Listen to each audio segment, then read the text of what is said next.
निज भाषा उन्नति है, सब उन्नति को मूल।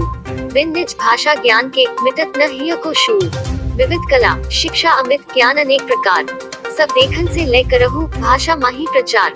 साहित्य शिरोमणि भारतेंदु हरिश्चंद्र की यह पंक्ति वर्तमान वैश्विक इतिहास में गुलामी से आजादी के बाद तक की दुनिया के समस्त देशों द्वारा अपनाई गई भाषा की मार्ग प्रशस्ति का संकेतक है। भाषा केवल अभिव्यक्ति का ही माध्यम नहीं होती, बल्कि राष्ट्र के स्वाभिमान एवं उसकी पुरातन संस्कृति की संवाहिका भी होती है। भाषा के बिना देश गूंगा होता है। गुलाम देशों की कोई भाषा नहीं होती, वह अपने शासकों की बोली बोलने पर मजबूर होते हैं। विश्व के कई देशों ने अपनी भाषा को अपनी राजकीय कार्य व शिक्षा दीक्षा का माध्यम बनाया, किंतु भारत जैसा समृद्ध संस्कृति वाला देश आज भी इसका अपवाद बना हुआ है। अपनी वैश्विक दास्ता से मुक्ति पाने के बावजूद भी यह प्राचीन राष्ट्र भारत की राजकाज व संपर्क की भाषा अंग्रेजी ही बनी हुई है तथा अन्य भाषाएं इसकी गुलामी करती प्रतीत होती हैं। शिक्षा की दशा एवं दिशा सुधारने हेतु अब तक गठित लगभग सभी आयोगों ने अंग्रेजी की संप्रभुता को समाप्त करने की कोशिश की, किंतु अंग्रेजों के जाने के बाद आज भी अंग्रेजी सिक्का कायम है और सभी सिफारिशें परिणामी तौर पर ढाक के 3 पात नजर आते हैं। राष्ट्रीय शिक्षा नीति 2020 में इसी कमी को महसूस किया गया और बड़ी शिद्दत के साथ पहली बार भाषा की ताकत को पहचान कर हिंदुस्तान को अपनी भाषा देने की कोशिश की गई। अर्थात प्रथम बार ही ऐसा हुआ जब शिक्षा में भाषा तथा भाषा की शिक्षा पर भरपूर जोर दिया गया। भाषा को शिक्षा के मूल्यबोध, दृष्टिकोण एवं सृजनात्मक कल्पना के निर्माण का आधार माना गया है। इसीलिए किशोरावस्था तक मातृभाषा में शिक्षा की व्यवस्था की गई एवं इस पर ध्यान दिया गया कि मौलिक विचार के साथ साथ उच्च शिक्षा और अनुसंधान के लिए मातृभाषा का ही प्रयोग होना चाहिए। इस बार नई शिक्षा नीति को लागू करने के लिए केंद्र ने साल 2030 तक का लक्ष्य रखा है। चूंकि शिक्षा संविधान में समवर्ती सूची का विषय है, जिसमें राज्य और केंद्र सरकार दोनों का अधिकार होता है, इसलिए राज्य सरकारें इसे पूरी तरह माने ये जरूरी नहीं है। जहां कहीं टकराव वाली स्थिति होती है, दोनों पक्षों को आम सहमति से इसे सुलझाने का सुझाव दिया गया है। नई शिक्षा नीति में पहले जो 10+2 की परंपरा थी, अब वो खत्म हो जाएगी। अब उसकी जगह सरकार 5+3+3+4 की बात कर रही है।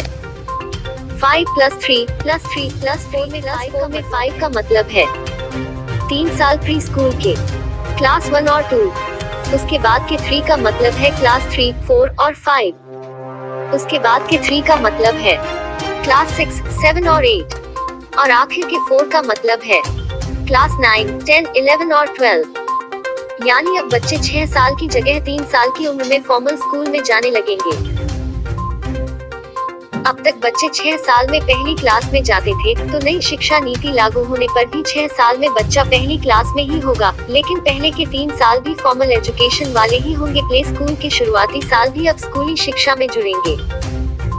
इसका मतलब ये कि अब राइट टू एजुकेशन का विस्तार होगा। पहले 6 साल से 14 साल के बच्चों के लिए RTA लागू किया गया था।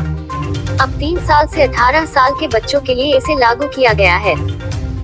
ये फॉर्मूला सरकारी और प्राइवेट सभी स्कूलों पर लागू होगा। इसके अलावा स्कूली शिक्षा में एक और महत्वपूर्ण बात है भाषा के स्तर पर, जिसके अनुसार नई शिक्षा नीति में 3 लैंग्वेज फॉर्मूले की बात की गई है, जिसमें क्लास 5 तक मातृभाषा लोकल भाषा में पढ़ाई की बात की गई है। साथ ही यह भी कहा गया है कि जहां संभव हो वहां कक्षा 8 तक इसी प्रक्रिया को अपनाया जाए। संस्कृत भाषा के साथ तमिल, तेलुगु और कन्नड़ जैसी भारतीय भाषाओं में पढ़ाई पर भी जोर दिया गया है, लेकिन 3 लैंग्वेज फॉर्मूला में ये कहीं नहीं लिखा है कि ऐसा करना राज्य सरकारों के लिए बाध्य होगा। ऐसा भी नहीं है कि बच्चे अंग्रेजी नहीं पढ़ पाएंगे, इसमें केवल ये बात है कि 3 भाषाओं में से 2 भाषा भारतीय हो। जहां मातृभाषा में पुस्तकें उपलब्ध नहीं है, वहां मातृभाषा में किताबें छापने का प्रस्ताव भी दिया गया है। परीक्षा का स्वरूप बदलकर अब छात्रों की क्षमताओं का आकलन किया जाएगा, न कि उनके याददाश्त का। उपलब्ध नहीं है, वहां मातृभाषा में किताबें छापने का प्रस्ताव भी दिया गया है। परीक्षा का स्वरूप बदलकर अब छात्रों की क्षमताओं का आकलन किया जाएगा, न कि उनके याददाश्त का। केंद्र की दलील है कि नंबरों का दबाव इससे खत्म होगा। 2022-23 वाले सत्र से इस बदलाव को लागू करने की मंशा है। यूनेस्को अब तक 197 भारतीय भाषाओं को लुप्तप्राय घोषित कर चुका है। 8वीं अनुसूची की 22 भाषाएं किसी न किसी कठिनाइयों का सामना कर रही हैं। अतः इस शिक्षा नीति में भारतीय भाषाओं के शिक्षण और अधिगम को स्कूल सहित उच्चतर शिक्षण संस्थानों के प्रत्येक स्तर तक एकीकृत करने की भावना प्रतिपादित की गई है। विभिन्न भारतीय भाषाओं में उच्च गुणवत्ता वाली अधिगम सामग्री उपलब्ध करवाने हेतु institute of translation and interpretation की स्थापना का प्रस्ताव है। विश्व की सबसे समृद्ध भाषा संस्कृत को मुख्य धारा में लाने का प्रयास है। विश्व में हिंदी करीब 50 करोड़ लोगों द्वारा बोली जाती है। इसमें करीब 9 लाख शब्द हैं, जबकि 32 करोड़ लोगों द्वारा बोली जाने वाली अंग्रेजी भाषा में मात्र 35,000 शब्द हैं। सर्वाधिक शब्द संस्कृत भाषा की करीब 10 करोड़ है। सभी भाषाओं के लिए अकादमी स्थापित कर उसके माध्यम से नवीन अवधारणाओं का भंडार तय किए जाने की योजना है। भारतीय भाषाओं, कला एवं संस्कृति के अध्ययन के लिए सभी आयु वर्ग के लोगों को छात्रवृत्ति, पुरस्कार तथा रोजगार अर्हता मानदंडों के एक हिस्से के तौर पर शामिल करने का प्रस्ताव शामिल है। नई शिक्षा नीति के प्रस्ताव जितने अच्छे हैं, उनका क्रियान्वयन उतना ही कठिन है। इस पर अंग्रेजी अफसरशाही व गैर हिंदी भाषी दक्षिण राज्यों का विरोधी शिकंजा कसा हुआ है। कॉन्वेंट कल्चर की मोह माया 21वीं सदी की चुनौतियों को बढ़ाने में कोई कसर नहीं छोड़ रही है। अतः सरकार को मजबूत इच्छा शक्ति का परिचय देना होगा।